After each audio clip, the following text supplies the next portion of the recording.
The origins of the Ouija board are just as mysterious as the board itself, but ever since the first ones were created, these boards have been wreaking havoc on those who dare try and contact the other side. From a demon who is able to turn heads, to a demon who disguised itself as someone's late mother, all the way to the most infamous Ouija board demon out there. What is up, Top 10 fam? Welcome back to another creepy, spooky video. I'm your host today, Olivia Kozolowski, and we are going to be diving straight into today's list, the top 10 scary Ouija board demons you should never summon. Proceed at your own risk. Starting off this list in our number 10 spot, we have Mo. This story comes from an anonymous source, but we'll call them Taylor. Taylor and their fiance, who we'll call Sam, were given a Ouija board that their friend had apparently found on the side of the road, which I feel like is the worst place to find a new Ouija board. Taylor and Sam decided to use it one night and began to ask questions. They asked who was with them and if they were an angel, demon, or spirit. It replied that their name was Mo and that they were a demon by your creation. Taylor and Sam were obviously freaked out and just asked a few more simple questions like, what is your favorite poster of ours on the wall? Mo replied with bloody mess. Taylor and Sam had a kiss photo with Gene Simmons on it that had blood everywhere. Taylor pointed to that poster and asked, this one? Mo said yes. Taylor and Sam had a few skeleton heads that sat on their TV, so they asked Mo to move the skeleton heads so that they could have proof that Mo was real. Mo said to close their eyes, so they did. A few seconds later, all of the skulls on the TV had moved to be facing them. Only Sam and Taylor were in the room at the time, and they had been sitting right next to each other, which would have made it impossible for them to be playing a prank on one another. In our number 9 spot today, we have Foul. One day when this Reddit user was around 16 years old, they found a real old school wooden Ouija board at a thrift store. I probably would have run in the opposite direction, but they ended up purchasing it. Later that evening, they and a friend decided to try it out and asked a few questions, but never got a response. They of course got bored and left the board out on the bed and headed out of the house to go and get some snacks, which was a big old mistake.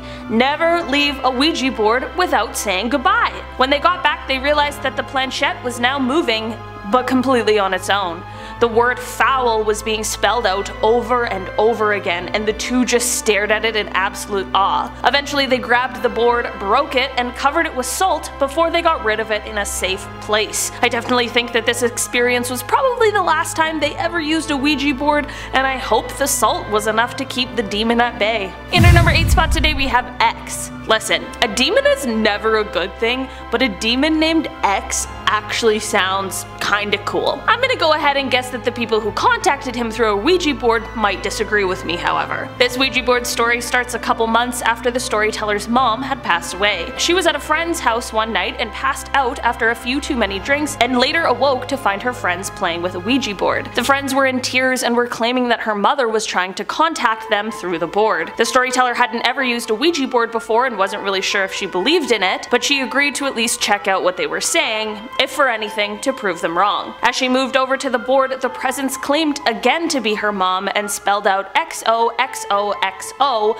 which was what her mother always ended text messages with. Okay, this sounds like a really nice Ouija board experience so far, right? Suddenly, they all felt a different energy throughout the whole room. This energy was heavy, and whatever this energy was, it took over the board. They asked its name, and the entity said X. They asked when it was born, and it moved the planchette to 0.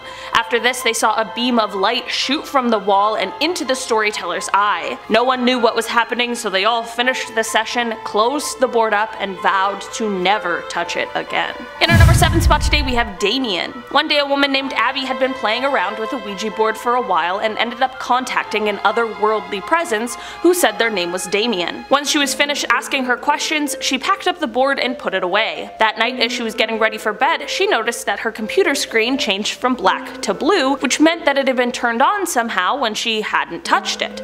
She turned the computer off again, and it once again turned itself on. This is already super strange and creepy, but she chalked it up to some glitch and just unplugged the computer. The computer, of course, somehow begins to start up again, even though it was unplugged. Abby ended up burying the Ouija board in her backyard, and hopefully that works, but I'm feeling a little worried that Abby didn't close her session and say goodbye properly, and maybe Damien is still lurking around there somewhere. In our number 6 spot today we have Shush. Two friends decided that one night they would try their hand at a Ouija board. They weren't exactly familiar with the whole process, but they decided to give it a whirl regardless. They tried for a little bit to ask some questions, but weren't really getting many answers, so they decided to return to the top and try asking just a few more. They asked if anyone was there that would like to answer some questions for them, and as it turns out, whoever was listening at that point had had enough. The planchette immediately moved to no. The friends thought this was finally their chance to talk with someone from the other side, so they pushed further and decided to ask more questions despite the answer they had just received. The presence of course didn't like this and just simply wanted to be left alone. This is when the presence decided to take hold of the planchette and spell out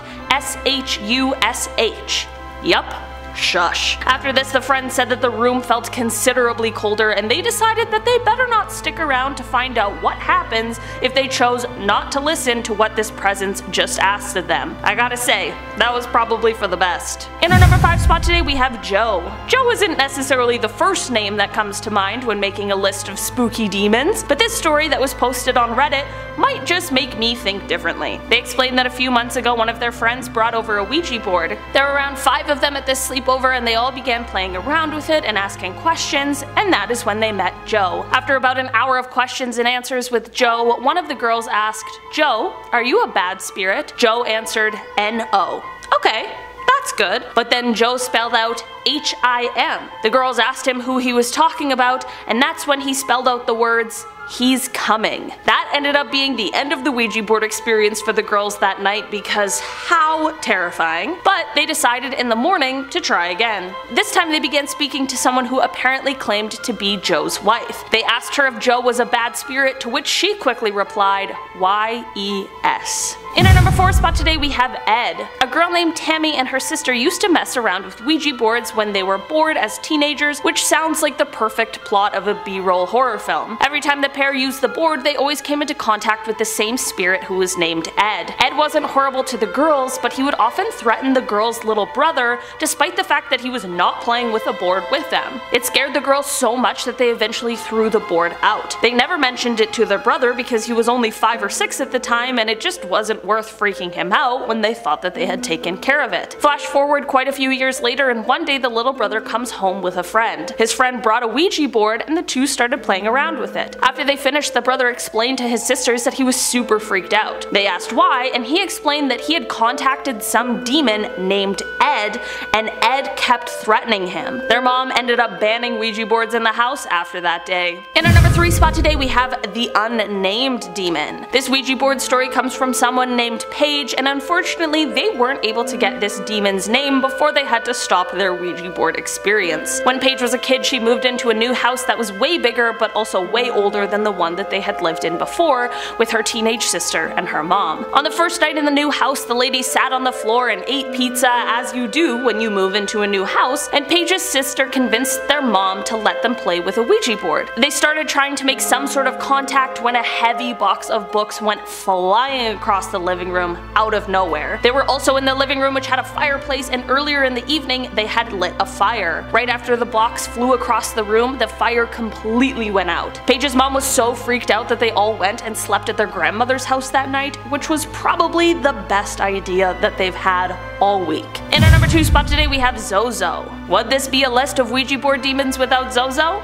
I think not. ZOZO seems to have not been around for a very long time, but he is powerful, and in fact, as we talk about him, he only gains strength. ZOZO is a demon who, if summoned during a Ouija board experience, even if you close everything properly and say goodbye as you should, you'll still be able to feel his presence lingering around for quite some time afterward. Many people have recounted their stories with ZOZO, and while he is a demon, he acts like a poltergeist and has attempted to harm people, or at the very least has been known to throw furniture and other possessions around. These are only a few of the reasons why, if you find that you've summoned ZOZO, it's imperative you close the Ouija board properly, and then also probably burn it after too, just to be safe. In our number 1 spot today we have Blanche. This story comes from the Reddit user TurtleShellMagic, and it involves their friends M and L. So one night the 3 of them were at M's house and decided to crack open the good old Ouija board for a little spooky fun. They contacted some sort of spirit whose name was Blanche and who lived sometime in the 1800s, and everything was going well until M asked Blanche how they died, and she replied with the word